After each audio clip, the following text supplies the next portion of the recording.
41%. Today we welcome the opportunity to hear from Mr. Gandhi's perspectives on the state of India's democracy. Please join me in giving a warm National Press Club welcome to Mr. Rahul Gandhi.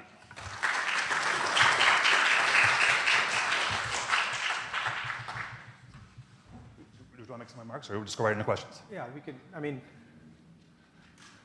Thank you very much for inviting me here. Certainly. I believe my great-grandfather came here, and my grandmother came here, my father came here. So it's an honor for me, and I'm looking forward to your questions. Okay. Let me just remind everyone that I'm happy to take your questions, but please write them on the cards provided and hand them before. Shouted questions will not be picked up by our microphones, and if you disturb this proceeding, we will be escorted out. So just want to make that clear. Okay, so since Mr. Modi has come to power, India's economy has improved, according to independent economic assessments. What's your take on the current government's economic policies? Have they improved the country's position? What we see on the ground is massive unemployment and dramatic increase in prices. And this is one of the reasons we won the Karnataka election, was that there was a feeling in India that there is a set of people who have a huge amount of wealth, and then there's a large mass of Indian people who are poor and struggling. Huge income disparities and unemployment. I think it's a 40-year high for unemployment. So to say that the economy is doing well, I don't quite agree with it. And are there particular policies that are cause for concern or that should be changed? I think the central difference between how we see it and how the BJP sees it is we believe in decentralization of power. We believe in supporting the small and medium industries, and we believe that they are the engine of growth in India. Mm-hmm. And they tend to concentrate power and wealth in few limited people. So that's, I would say, broadly, that's the difference in the economic perspective. Okay. If your party were to return to power, what changes would it seek to implement to ensure the rights of minorities in India? India has a very robust system already in place.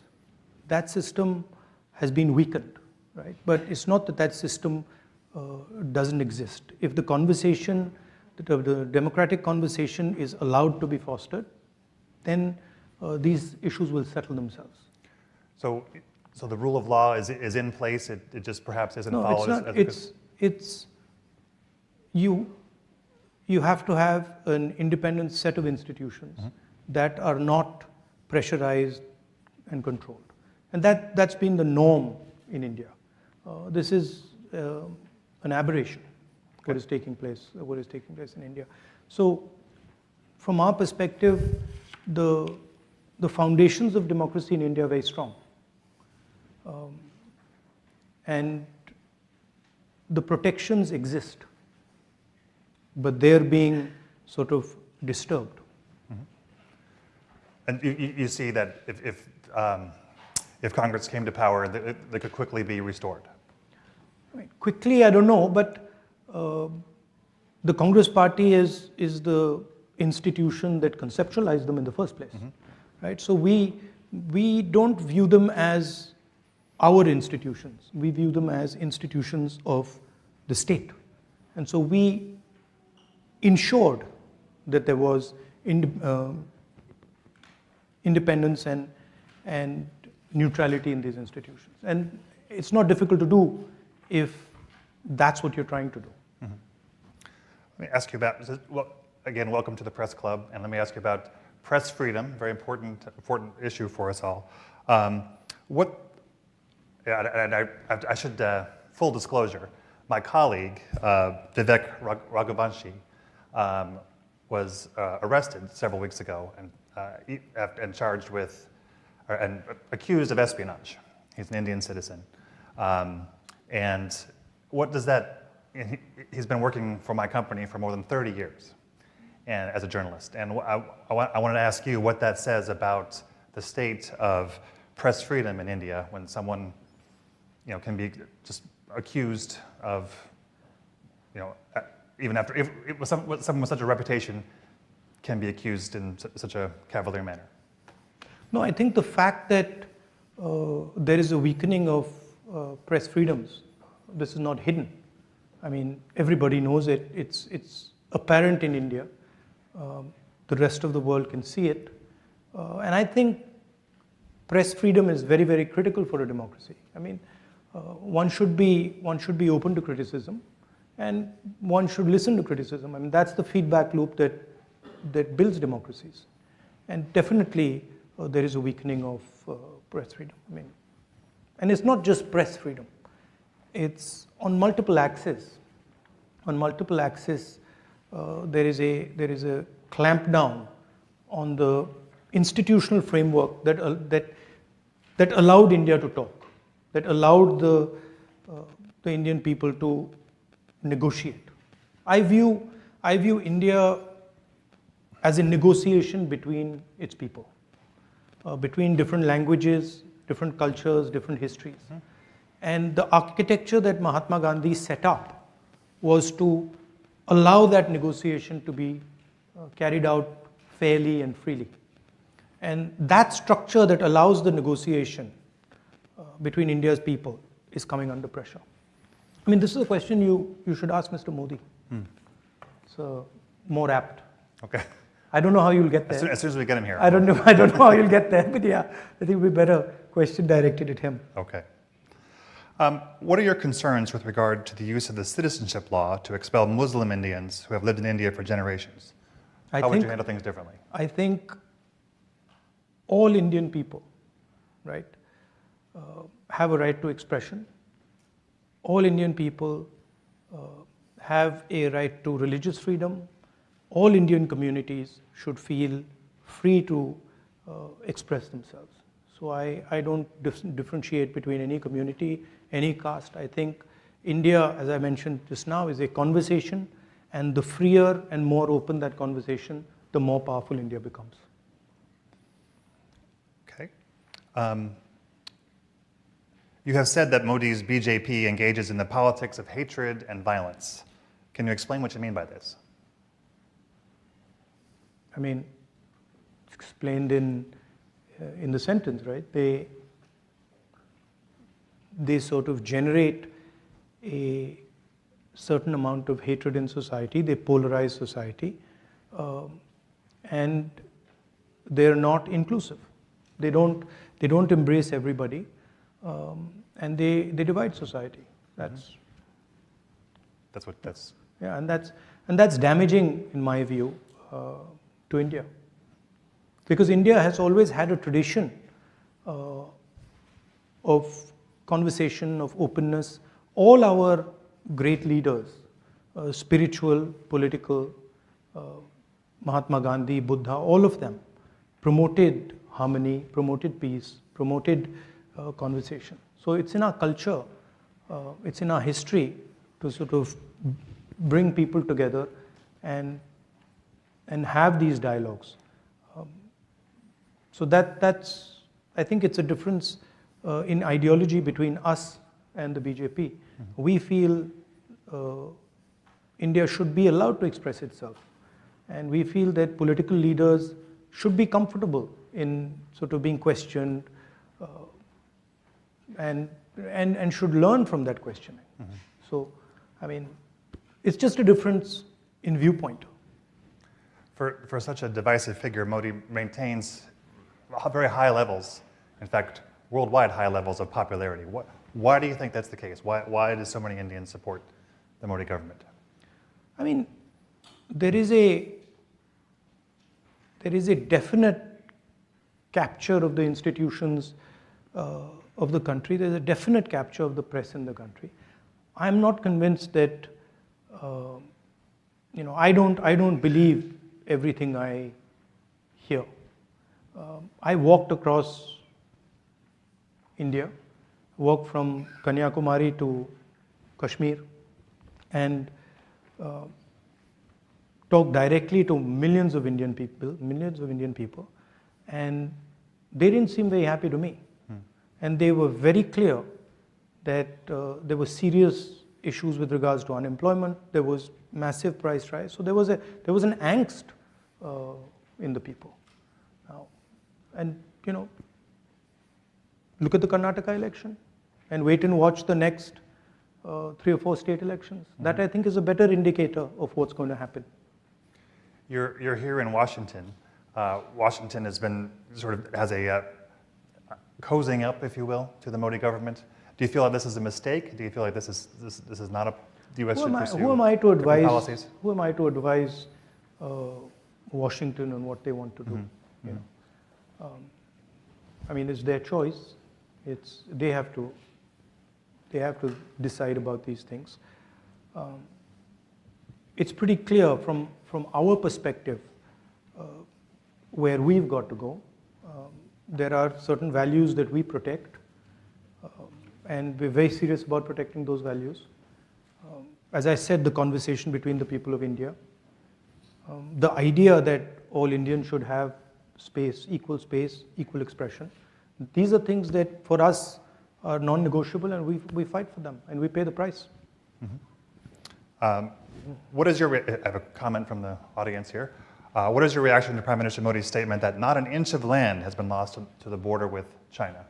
And can you talk about India's relationship with China and how it's changing?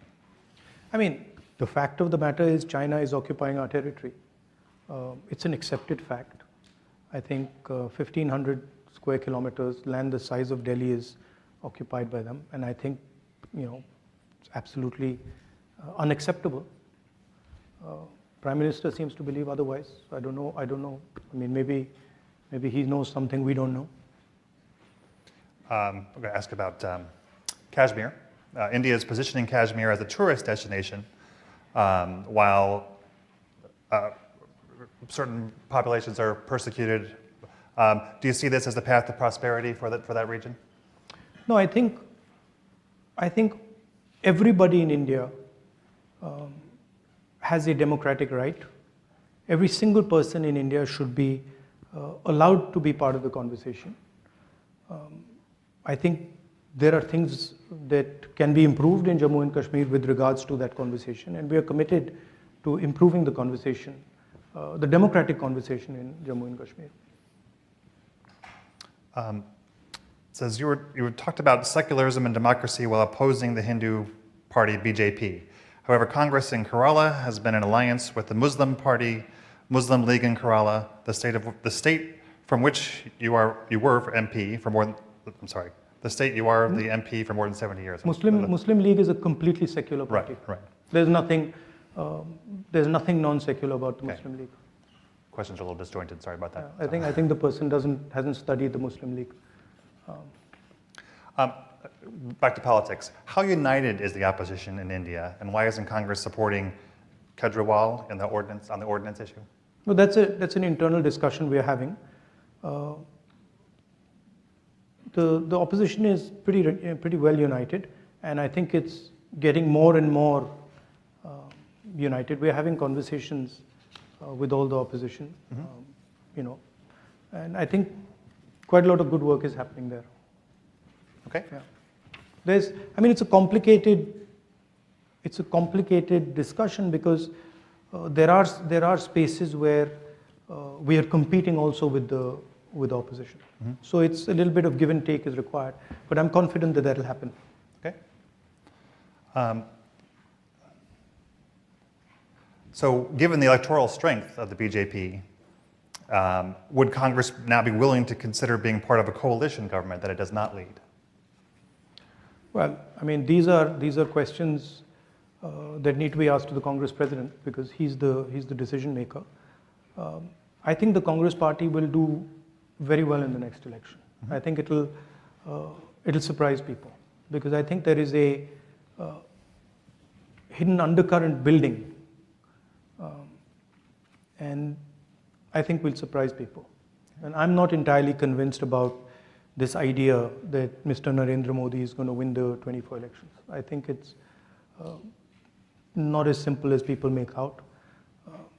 if you just do the math, a united opposition will defeat the BJP on its own without any, electoral math. What can the international community, what role is there for the international community to prevent a slide towards authoritarianism? I mean, it's our job, right? It's our business, and it's our work to fight the battle for democracy in India. And it's something that we understand, we accept, and we do. But the thing to remember is that Indian democracy is a global public good, because India is large enough that a collapse in democracy in India will have an impact on the world. So that's for you to think about, how much you value Indian democracy. But for us, it's an internal matter, and it's a fight that we are committed to, and we're going to win. President Biden will host Prime Minister Modi for an official state visit later this month. The White House said in a statement the visit will strengthen both countries' shared commitment to a free, open, prosperous, and secure Indo-Pacific, and deepen strategic partnerships in defense, clean energy, and space. What impact do you see the visit having? I mean, let's see what happens. Let's see what happens in the visit. I think let the Prime Minister come here and let the visit take place, and then let's see. I don't want to sort of prejudge this. Yeah, but I do think the relationship between India and the United States is very, very important. I think it's also important that we broad-base the relationship. It's important to have a defense relationship, but I think we need to also consider other areas, and we need to have a vision for other spaces other than defense. Do you see India as a center between Russia and China and U.S. interests? Do you see it benefiting from the interplay of these countries, or do you see it taking almost a leadership role in the Indo-Pacific in terms of economic issues? Or look, India has to do what's in its self-interest, right? And that's what will guide us. But as a people, we are committed to a democratic vision. So I myself am not entirely convinced about the sort of autocratic vision that is being promoted. And I think that it's very important that democracy is protected on the planet, right? So India has a role there. India, of course, has its view on things, and I think that view should be put on the table. But I don't think one should think about these things as, oh, you the center of things. I think that would be arrogant. We understand the strengths that we bring to the table, right? Democratic values, data. These are some of the things that technology, a highly educated, technically educated population, these are our strengths, right? And I think we have to chart our course based on these strengths. This is a question from the audience. India started as a secular state, but is currently leaning toward a Hindu state. Is that a threat to democracy? Is India losing its original ideology from your perspective? I think there's a fight on in India. There are two visions of India. There is the vision that the BJP has. It's a centralizing vision. It's a polarizing vision. And then there's another vision, equally strong. In fact, if you ask me, much stronger, but not expressing itself that effectively right now, which is a decentralized view, an embracing vision, a sensitive, compassionate vision. And I'm absolutely convinced that this is a transitional phase, and the true nature of India, the true democratic nature of India, compassionate nature of India will triumph. I have no doubt in my mind. And by the way, we've gone through this phase before. So it's not that it's a new thing. The Congress party faced this exact same thing in the 30s and we decimated it. And we will do the same again. People are impatient, People are like, very impatient. BJP has been in power for 10 years. Well, okay, we were in power for 10 years before that. Why did nobody say, in UPA 2, when we had been in power for 8 years, why did nobody say, oh my God, the BJP is going to evaporate? After all, the same, we were in power for 10 years. So there is a tendency for the media to sort of exaggerate these things. There are reasons for it also. But we are committed to the democratization of India. And we are committed especially to the emancipation of the poor people of India, the lower castes, backward castes, these communities. I think I heard you say you described the media in India as somewhat captured by the powers that be. Yeah, I think you could remove the word somewhat. Somewhat. So if your party comes to power, what steps would be taken to free up that press and make it less co-opted? You don't really need to do much. You need to just stop interfering and stop pressurizing. And if you look at the UPA period, we didn't interfere, we didn't pressurize, and it worked perfectly fine. So if the leadership of the country decides that a free press is valuable, then it will fall into place. Got a question for you on Bangladesh here. How do you view Bangladesh's situation as the country struggles for democracy, voting rights, freedom of expression, and human rights? No, Bangladesh is a friend of India. But it's for Bangladesh to decide these things. It's not my place to tell Bangladesh how they should live their life. Okay. Let's see. It says, this is a question from the audience. In 9 years of BJP rule, India has become as a 3.5 trillion rupee or dollar economy. India is one of the most, and yet India is one of the most impoverished countries. So how do you see India addressing its many problems? Given the challenges of democracy, given the challenges of the divisive rule of what's the way forward in terms of specifically addressing poverty? The 3.5 trillion, India has a particular growth rate. So that's just a natural consequence of that growth rate. The question is, how is the wealth of India distributed? Is India creating jobs? Are Indian people feeling that they can express themselves? Are they happy? Is there general tranquility in the country? Congress party has a record for doing this. It's not, we've done it for many, many years. I think a good model is to let the people of India get to work, let them do what they're best at doing, and not to sort of, pressurize them and threaten them and do that. There's a historical record for this. After all, India did extremely well in the early 2000s. What do you see as the main drivers of? There's a cost. You see, there's also something that people don't realize is that there's a massive economic cost to this disharmony, right? To this non-conversation. That filters out, right? So saying that Indian economy is doing well, that doesn't take in the full picture. What are the other costs that you're creating? Those are not being factored in, right? We had better economic growth than the BJP, created more jobs than the BJP, and had complete harmony in the country.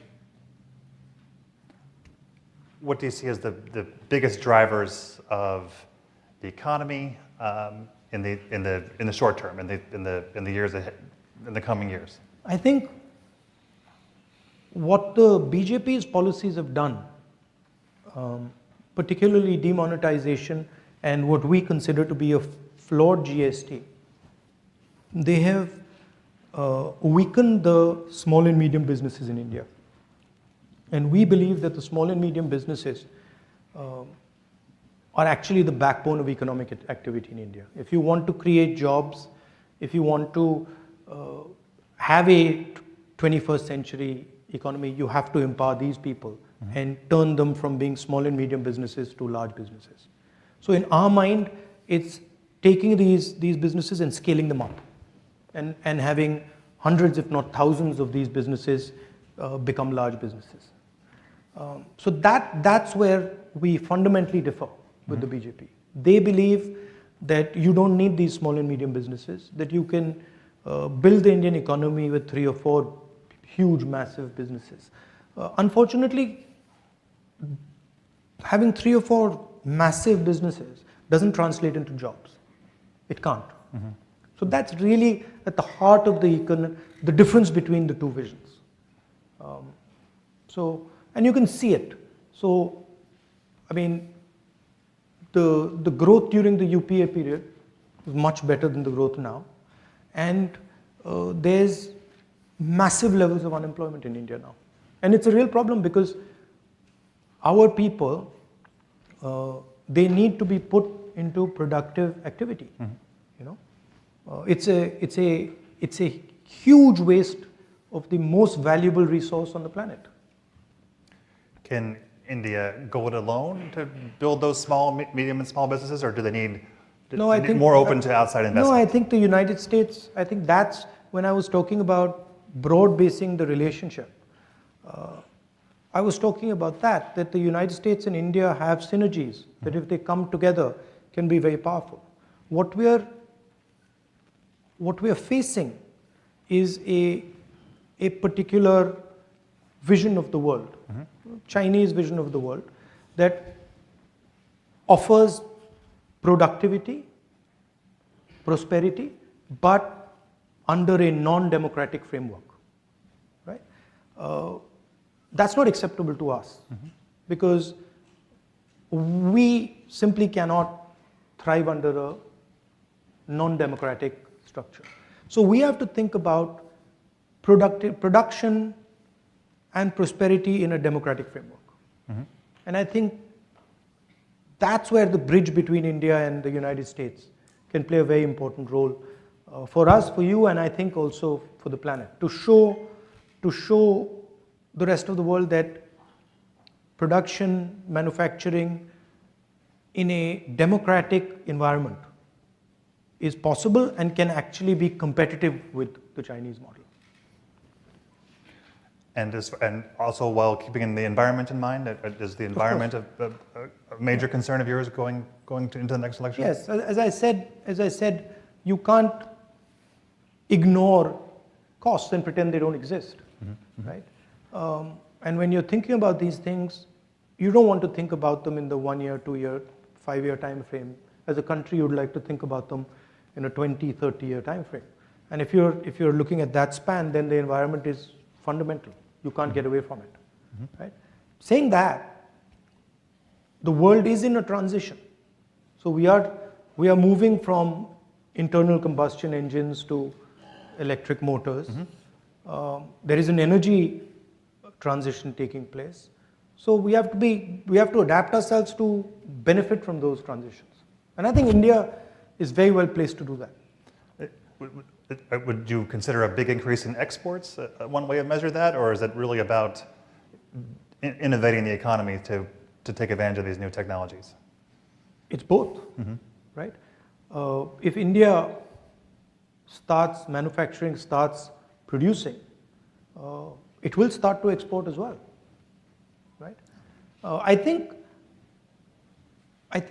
there is a opportunity for India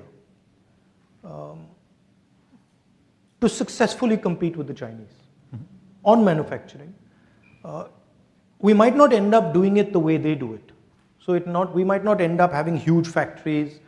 We might end up having smaller factories with high technology embedded in them. So the system will probably look different, but the end result would be similar, that we would compete with China and you would see made in China and you would see made in India. Can you do it without more Chinese investment? Is there Yeah, I enough think- money coming in from elsewhere? Yeah, no, that's where the India-US relationship should be looking. I mean, that to me is what the conversation should be about. How do we build this alternative production system, alternative manufacturing system? And I think there's a lot of interesting things there because of our size, because of data, because of our technological capabilities, your technological capabilities. So I think the strengthening of the bridge between the United States and India and the widening it, taking it from a 2-lane highway to a 10, 15, 20-lane highway is how I think about it. Does the U.S. Tendency to flirt with the debt ceiling and so on give you pause as far as partnering with America in the long These term? things, there are always stumbling blocks. There are always relationships like that between the United States and India. They will move very fast, and they'll slow down. They'll move very fast. But as long as the progression is in the right direction and you're focusing on the right things, I think you'll end up resolving the problems. A couple more questions from the audience here. If you believe the BJP pushes hard propaganda, how do you tackle the government messaging heading into 2024? Well, we had been struggling with this for some time, and we came across this very simple idea, which was to walk from Kanyakumari to Kashmir, and it was shocking at how effective that idea was. I was just frankly blown away, because when we went directly to the people, no amount of force worked. I mean, the BJP was trying everything they could to not allow the yatra to be successful. It didn't work. So it was very interesting. I think all this propaganda doesn't work if you go close to the people. If you're far from the people, it's very easy. But once you start going close to the people and you start having conversations, you start walking on the streets, you start physically meeting people, it doesn't work. It's quite a revelation to me. And I think it sort of made me understand what Mahatma Gandhi was doing with, the Champaran movement or the Dandi March. I think, as I was saying in Stanford yesterday, in the West and in India, there is a distance between the people and the political class. And I think that's where the propaganda comes into play. If you bridge that gap, it's very difficult. But can you get your message out with the media? We got the message Co-opted, out with the yes. yatra in an explosive way. I mean, fantastic. So the people of India are hearing your message? Loud and clear. Yes. And I mean, it's obvious. It's obvious to every single person in India that the yatra, the message of the yatra, India needs to stand united, India needs to work together, resonated with BJP people. Some days back, I was somewhere and I had one of the spokesmen of the BJP who just bumped into me, and she said that this was a very powerful thing that you did. All right. Why should religious minorities see your party as an alternative to the BJP's politics? Because it's not just religious minorities, it's everybody. Because we give space to all ideas in India, all communities, all religions.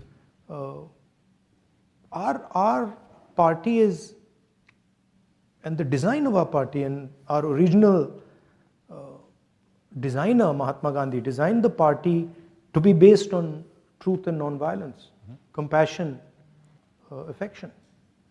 So it's a completely different philosophical architecture than the BJP. Yeah. It It's a different vision of India. It views India as a conversation. It views India as multiple ideas. It's a bit like, the melting pot idea in the United States, where everybody comes together and you have a conversation, and then you negotiate. So everybody is comfortable in it. Several related questions. Here's one. India has been a country of particular concern in the International Religious Freedom Report for several years, and it talks about the policies against Muslims and so on. What would your party do in power to heal or to bring the Muslims and other religious minorities together into the coalition, into the group? You just have to look at our record, right? Our record speaks for itself. We don't even have to say what we're going to do. Just look at what we've done, right? We're the ones, not we, but the Congress Party is the institution that united India in the first place.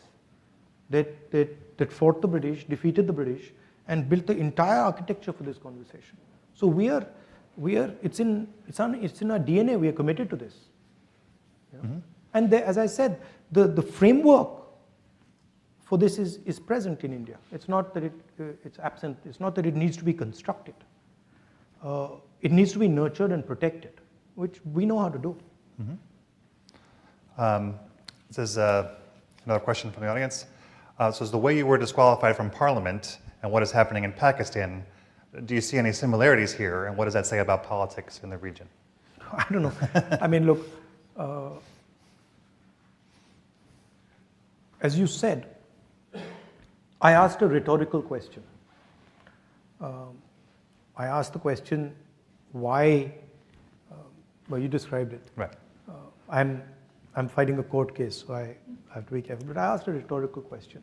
And I'm the first person in India to be given the highest punishment for a defamation case. It's the first case, I'm the first person in Indian history since 1947, right?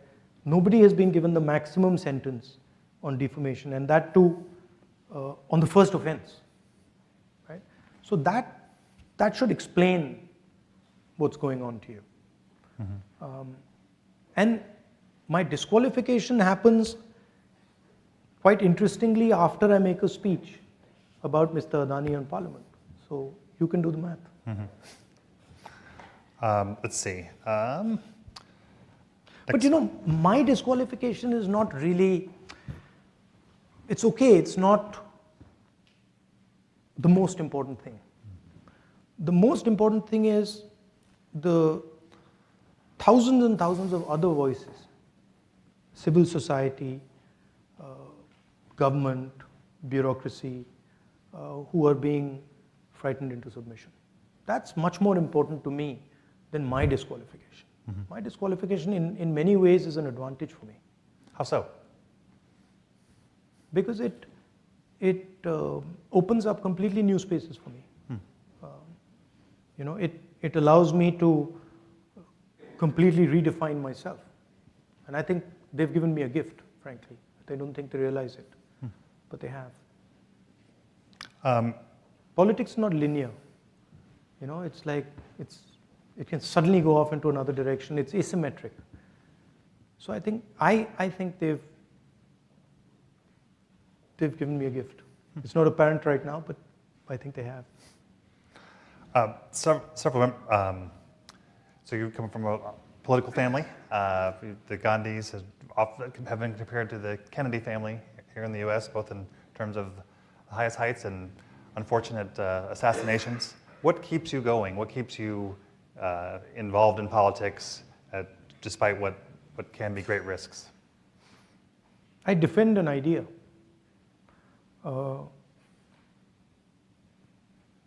I love the people of my country. In particular, the people who are struggling.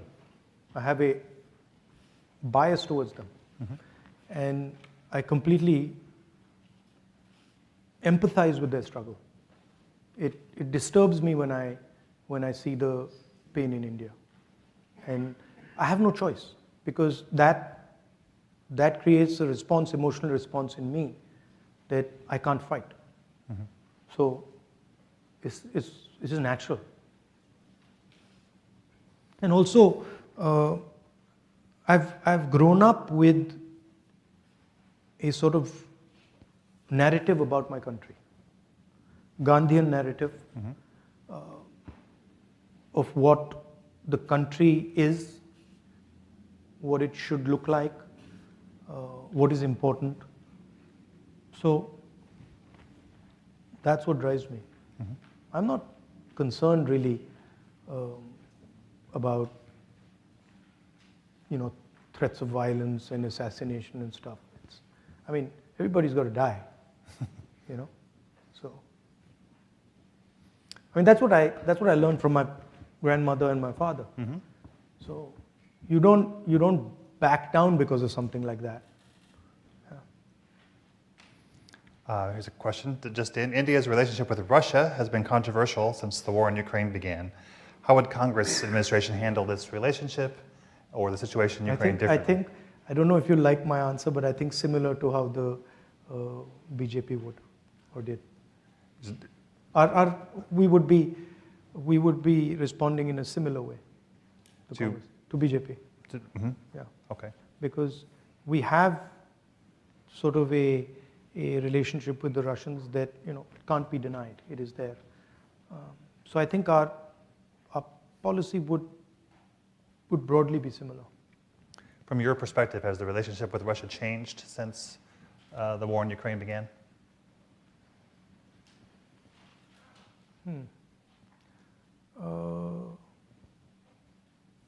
I think in some ways it might have. I think it might have changed in some ways. But there is a old historic relationship with the Russians, and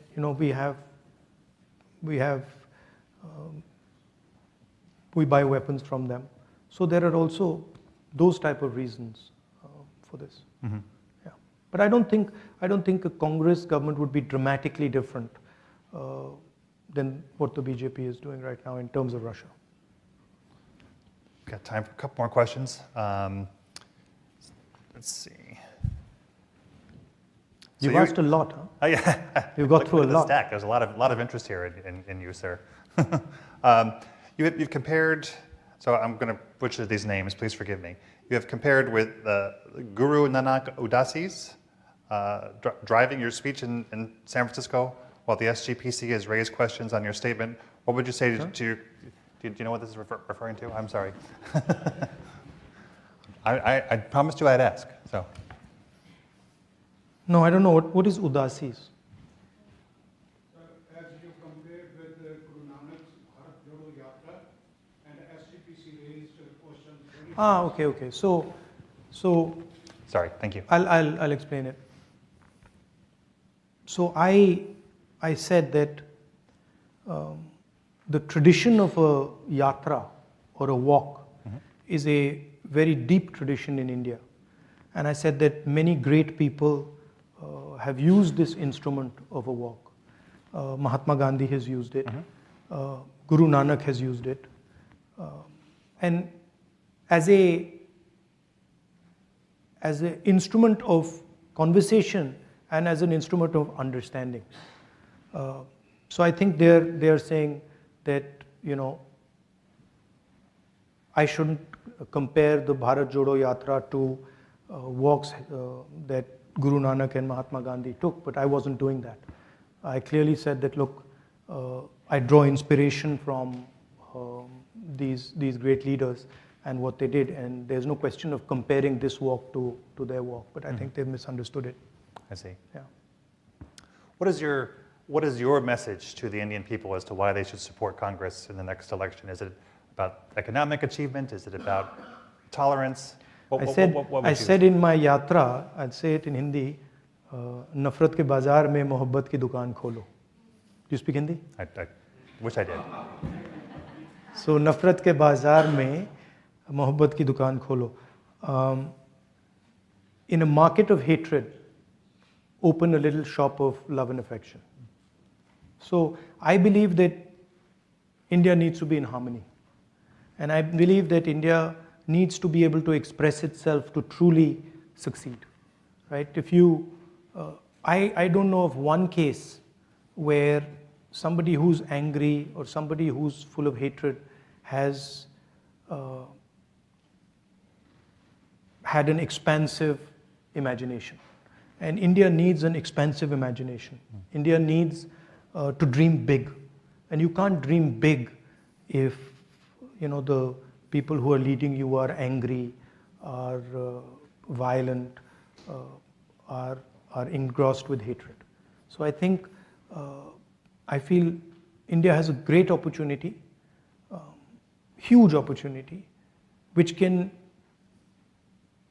transform the lives of millions and millions of Indians. But in order to do that, it needs to imagine a new India in a big, dynamic manner. And I think in order to do that, India needs to be in harmony. India needs to start talking to itself. India needs to respect itself. So that would be one element of it. Hatred doesn't work. You know that. Your country knows that better than anybody else. Hatred has never worked. Might work for 6 months, 1 year, and then it collapses on itself. Affection, love always work. They have. I mean, that's what we've been told by the great leaders. All right. Well, I want to thank you for joining us today at the club, and thank you for answering so many questions. Are you inviting the Prime Minister? Perhaps absolutely, we'll invite for his turn. I look forward to hearing it. I also wanted to thank Bill McCarran, Cecily Scott Martin, and Poonam Sharma for their role in bringing us together, and in the perhaps your members of your family have received this in the past, but as a thank you, this is our Press Club mug, highly coveted. Perhaps That's nice. It can go on the mantle. I was actually looking for a coffee mug. Okay.